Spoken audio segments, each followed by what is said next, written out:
Amongst the dark streets of Los Angeles lies a small theater. A couple of men in trench coats get a ticket from the booth and enter in. There's a few rows of seats and a stage sat in front of it. The men sat down in their chairs armed with their stainless steel flasks filled with whiskey and watched as the red curtains were drawn back. A buff African-American gentleman and a woman with curly blonde emerged from opposite sides of the stage. They remove their silk bathrobes and lay down on a bed in the middle of the stage. They participate in intercourse, alternating positions from missionary to cowgirl, and the audience felt a strong sexual reaction to it. Some of them gripped the arms of their seats tightly, and one was recording the performance by using a cassette recorder hidden in one of his pockets. When the two performers finished, the audience gave an excited applause and the two walked off the stage from both sides. The woman headed to a dressing room. She wiped off the semen from her body and looked at herself in the mirror. She mumbled to herself, saying she needs to give it up. The lifestyle and profession she drastically led to. She then heard the sound of something smashing to the floor and she started to investigate.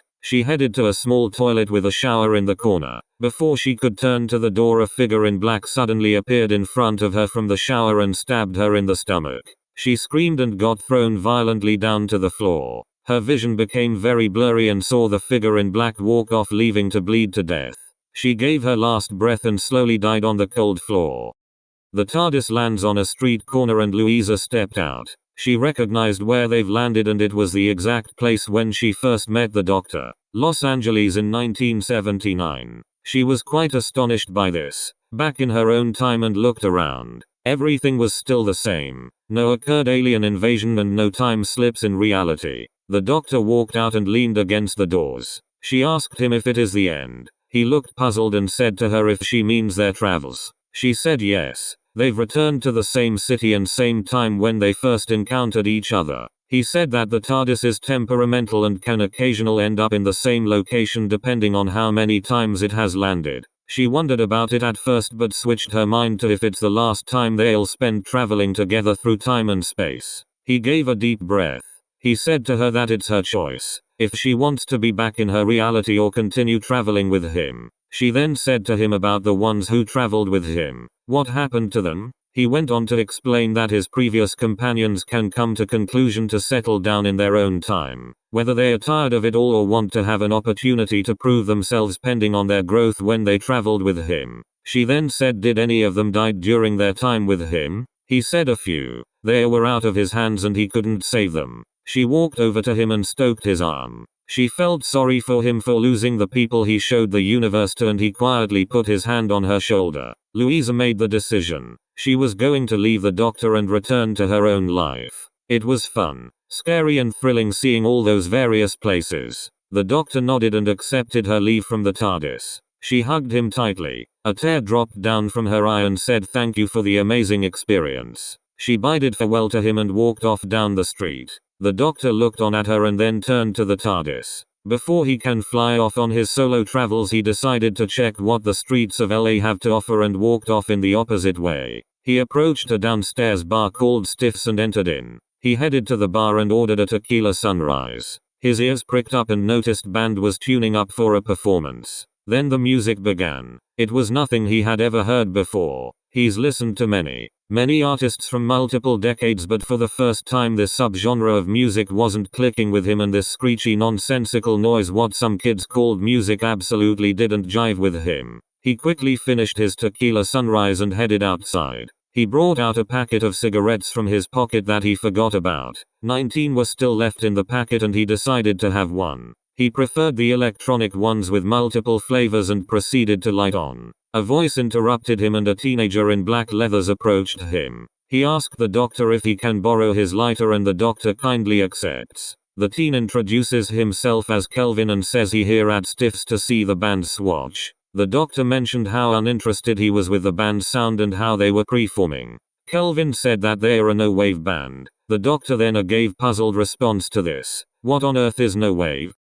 Louisa came to her apartment block and realized where she was. She headed upstairs and knocked on the door. The door opened and Roxanne Maxwell popped her head out. She pleased to see her. She hadn't seen her for a month and let her inside. Louisa asked if she was living on her own and Roxanne said yes. Her boyfriend Justin had been arrested for manslaughter and she was free of him. She sat Louisa down and said that her life was hell when she was with him, abusing her constantly and controlling her when she started in the adult film business. Louisa put her hand on Roxanne's knee and said she's better off without him. An hour passed and a few bottles of beer. Louisa said to her that she's been traveling with the doctor. Roxanne's attention piqued up. That Englishman who stopped Reggie Maud? Louisa nodded her head and then said that the two have separated. Roxanne said, did it end badly? Louisa said they left on good terms and no bad blood was between them. Roxanne said there's a bed she can sleep in and Louisa smiled in agreement. When it was time they entered the bedroom and began to undress. Louisa turned to Roxanne. She saw scars on her back and some bruising. She knew Roxanne had a hard time with Justin and got it into bed. Roxanne laid down and turned to her. She admitted to her that she fancied her when they first met on the set of 3-1 and when Louisa filmed her sex scene Roxanne felt a sexual awakening in her. Louisa was quite surprised by this. She was used to having sex with men either human or not so human. Roxanne then began to stroke her hair and started to slowly climb onto her. Louisa didn't stop her and took it, making out and stroking each other. She jokingly said to Roxanne if she has anything for penetration. Suddenly the door busted open and a man with an entourage came into the bedroom. Roxanne knew who he was. Chadwick Burris, an upcoming adult film director, and he said to them, were they practicing in bed? Louisa just looked at him. Another proposition? After the Swatch performance, which the doctor still couldn't get his head around, he bided farewell to Kelvin and decided to head back to the TARDIS. As he headed to the TARDIS's direction, an ambulance was parked a few yards from it, its lights flashing, and the paramedics were tending to what seemed the doctor saw was a dead body. It was bloodied with stab wounds and was hauled into the back of the ambulance. Two women looked upset and he went over to check if they were okay. They said that a friend of theirs, Carolyn, was killed in the back alley and he looked a bit remorseful at it. The two women introduces themselves as Sheena Gardner and Marcy Donahue. Two prostitutes living in tough times and using their bodies to make a quick buck only to help themselves. The doctor understood this and Sheena then took interest in his accent. The doctor scratched the back of his head in a kind of uncomfortable manner and said he's from London. Marcy chimed in saying that they've only met rock stars from England and mentioned groups like the Rolling Stones and Rod Stewart. He laughed at this and said he's seen him multiple times over the years.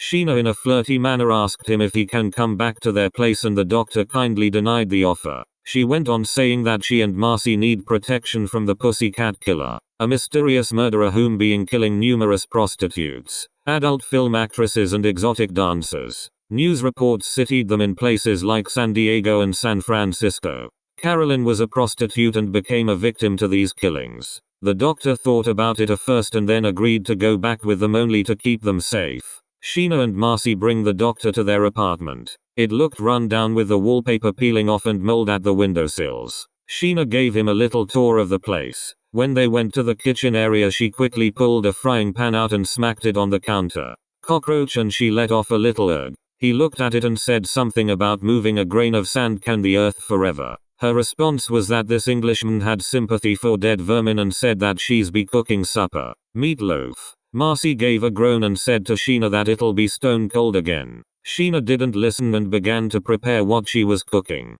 Chadwick took Roxanne and Louisa to a nearby disused theater where his film crew were preparing for a film shoot. Sets were being prepared. Lighting rigs were turned on and Chadwick handed a small script bearing the title Poxy to Roxanne and Louisa. He mentioned that Roxanne was contracted to star in the film and tried to contact her for a while. Roxanne whispered to Louisa saying she needed to take a break and Chadwick turned to Louisa. He said he'd heard of her name because she starred in the Gott Brothers film 3-1. After walking in on her and Roxanne in the bedroom, he got the idea of using their homosexuality to be the main core of the film. Louisa felt she was being used due to the spontaneous fling but came to the conclusion to do it for Roxanne's sake and well-being. Later on, a clapperboard clicked and Chadwick shouted action. Louisa and Roxanne were making out on a sofa. It began to get frisky between the two, embracing each other, and their reactions from their points of view were exhilarating. Suddenly Louisa felt a hand stoke her back and a penis was inserted into her behind. She slowly turned her head and it was revealed to be Kelvin penetrating her. Once the film shoot finished, Louisa and Roxanne headed off to their dressing room, washed off Kelvin's semen from her back and got dressed. Kelvin knocked on the door and entered in. He said to her that the sneaking up and performing anal was all Chadwick's idea. Louisa felt cheated by this and thought the film was about a lesbian couple. Roxanne put her hands on her shoulders and said that's the business of the adult film world. Pulling the rug under your feet. Louisa then looked at herself in the mirror and wondered if parting ways with the doctor was a good decision. She was starting to regret it now. Roxanne said to her that they can go to a late night bar. Maybe the doctor can be there, and Louisa said that he's probably gone. Kelvin walked out the dressing room and then let out a scream. He raced back and said one of the female extras was stabbed to death. Roxanne knew it was the pussycat killer lurking around and told Louisa to escape.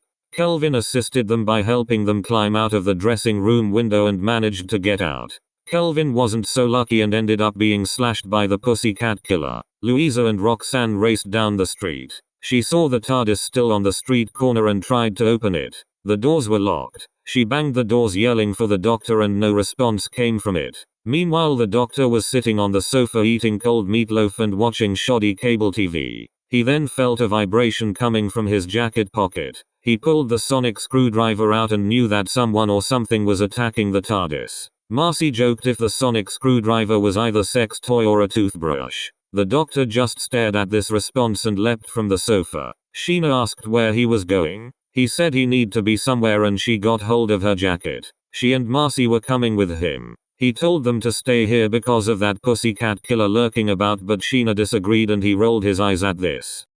The doctor, Sheena and Marcy headed out to the streets. They reconvened to the TARDIS and both women were baffled by the sight of it. A blue wooden box with police signs on it. The doctor inspected its exterior. It hummed and there was no damage to it at all. Sheena asked why is such a thing on the street corner and Marcy asked if it's a kissing booth.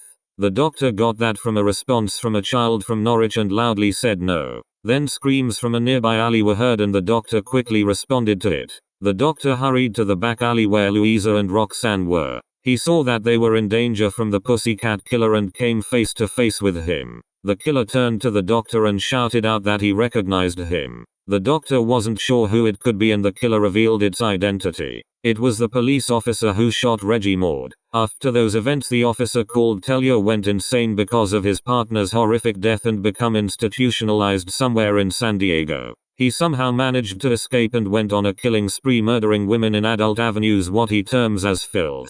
The doctor tried to reason with Tellier that killing women is not worth it, but Tellier wasn't fazed by any counseling of sorts and presented a kitchen knife to the doctor. Louisa screamed at Tellier not to stab the doctor. Tellier turned to her and said that she's in league with this so-called doctor, believing that he's some kind of British pimp. Tellier walked up to the doctor and prepared to wound him. Suddenly Roxanne came in between the doctor and the Tellier. She got stabbed in the stomach and fell to the ground. The doctor had rage in his eyes and tackled Tellier into some trash cans. He snapped Tellier's wrist that his hand was holding the knife and Tellier fell back in absolute agony. Louisa came to Roxanne, tears pouring, and held the stab wound with her hand. Roxanne looked up at her and smiled. She told Louisa that she loved her. Louisa's lip quivered in sadness and Roxanne turned into her lap. She had died from her wound and Louisa let out a scream for her loss. The doctor walked over and loomed over Louisa as she cradled Roxanne's dead body. He slowly shifted into the shadows and let her grieve in her space.